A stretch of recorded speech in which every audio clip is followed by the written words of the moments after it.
नमस्कार, मैं हूं विनय सिंह। आपका बहुत बहुत स्वागत है। क्या झारखंड में तमाम आदिवासियों के नौकरी में प्रतिशत बढ़ा है? अबुआ सरकार में क्या कुछ हुआ है वो डेटा बताएंगे। बाबूलाल मरंडी के ऊपर कितनी जिम्मेवारी होगी और क्या प्रदेश अध्यक्ष का रास्ता खाली हो गया और रघुवर दास को उधर पुट किया जाएगा? तो सीता सोरेन और चंपई सोरेन का क्या होगा? अभी से क्वेश्चन उठना शुरू हो गया है। इसके साथ साथ बताएंगे कि मैया योजना को लेकर बीजेपी की नई प्लानिंग क्या चल रही है और क्यों सरकार को घेर रहे हैं ये लोग। इसके अलावा बात करेंगे वैकेंसी को लेकर सरकार क्या सोच रही है और कब तक आएगी, तमाम चीजें होगा। लेकिन खबरों की शुरुआत में पहले बताएंगे कि बीजेपी के अंदर क्या कुछ चल रहा है। बहुत दिनों से विपक्ष के लिए ताना चल रहा था, लेकिन विपक्ष का नेता बाबूलाल मरंडी को बनाया गया तो क्या रघुवर दास को प्रदेश अध्यक्ष की कुर्सी मिलेगी, ये तय हो गया है। क्योंकि राष्ट्रीय राजनीति में रघुवर दास का कोई बड़ा भूमिका नजर नहीं आ रहा था, तो अब उन्हें प्रदेश में ही रहना होगा। लेकिन जब वो राज्यपाल का पद छोड़ के आए थे तो जोर शोर से चर्चा हुई थी मीडिया में कि राष्ट्रीय राजनीति में जाएंगे, लेकिन उनका नाम कहीं भी नहीं है। वहां पर सबसे ज्यादा राष्ट्रीय राजनीति में धर्मेंद्र प्रधान और मनोहर लाल खट्टर का नाम है, जो कि बीजेपी के अध्यक्ष की कमान संभाल सकते हैं। तो फिर सवाल यहां पर यह है कि बीजेपी में सीता सोरेन का क्या होगा। और आज सीता सोरेन ने कहा कि सरकार अच्छा काम कर रही है, मायने साफ है, क्या एंट्री हो रही है, घर वापसी होगी। चंपई सोरेन के बारे बीच बीच में ये आवाज आ जाती है कि वो भी घर वापसी में जाने वाले हैं। जेएमएम में पुराने चेहरे चले जाएंगे तो क्या बीजेपी को इससे कोई फायदा होने वाला है, या बीजेपी के पास जो थोड़ा बहुत एसटी का वोट बचा हुआ है क्या वो भी छिटक जाएगा? ये बड़ी चुनौती है बीजेपी के लिए। बीजेपी के पास इतने गुट है, अगर अंदर खाने की बात करें तो जेएमएम में उतना गुट नजर नहीं आता है जितना बीजेपी के अंदर है। और ये बहुत बड़ी चुनौती है बीजेपी को कि वो इससे निकले तो कैसे निकले, किस किस चेहरे को कहां पर जगह दे। चलिए आने वाले समय में ये पता चल जाएगा कि रघुवर दास जब प्रदेश अध्यक्ष अगर बन ही जाते हैं तो क्या करिश्मा हो सकता है, कितना आपको लगता है, ये भी जरूर से कमेंट में लिखिएगा। अब बात करते हैं झारखंड में अबुआ सरकार है। झारखंड में रघुवर दास को छोड़ करके बाकी सभी आदिवासी मुख्यमंत्री रहे हैं। क्या इससे आदिवासियों को नौकरी मिल पाई है? अगर एससी और एसटी की बात की जाए तो क्या एसटी अच्छे पोजीशन पर है? सदन में जो डेटा दिया गया है ये भी चौंकाने वाला है।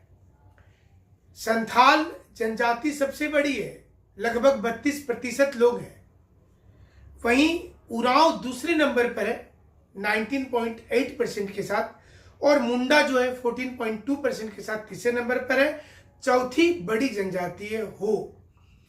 तो आपको लगता होगा कि बाकी अन्य जनजातियों में नौकरी मिल गई होगी, इसमें भी मिल गई होगी। झारखंड में अगर आप अभी तक का डेटा देखेंगे तो आदिवासी की जनसंख्या 11 के अनुसार 2011 के अनुसार सिर्फ 26.2% है, जिसमें सरकारी नौकरी कितने लोगों को मिला होगा? 26% लोगों में सरकारी नौकरी सिर्फ आदिवासी में 3.49%। सोचिए, सिर्फ 3.5% आदिवासी को सरकारी नौकरी मिला। प्राइवेट नौकरी भी अगर जोड़ लेंगे तो 6.8% होता है। डेटा तो बहुत कुछ बताता है कि आदिवासियों को कितना नौकरी मिला है, सरकार कितना काम कर रही है। आदिम जनजाति को कोई नौकरी नहीं मिल रहा, ऐसा डेटा बता रहा है। ये सदन में सरकार ने कहा है। और इससे पता ये चलता है कि जो होना चाहिए था वो हुआ नहीं, तो फिर विकास हुआ किसका, किसको मिला सब कुछ? ये भी एक चुनौती होगा। शेड्यूल कास्ट की बात कर ले तो उनको सरकारी नौकरी में 5.08% है। सोचिए, एसटी राज्य के नाम पे राज्य बना था और यहाँ पर एसटी की हालत सबसे नीचे है। जिम्मेवार कौन है, कौन मुख्यमंत्री है, सरकार में पॉलिसी लाने वाले लोग कौन है? तो ये सोचने वाली बात होगी। तो चलिए आते हैं 2500 रुपये वाली कहानी पे। मैया योजना मिल रहा 2500 को। बीजेपी को लग रहा है कि चुनाव हरवाने में महत्वपूर्ण भूमिका रहा मैया योजना का।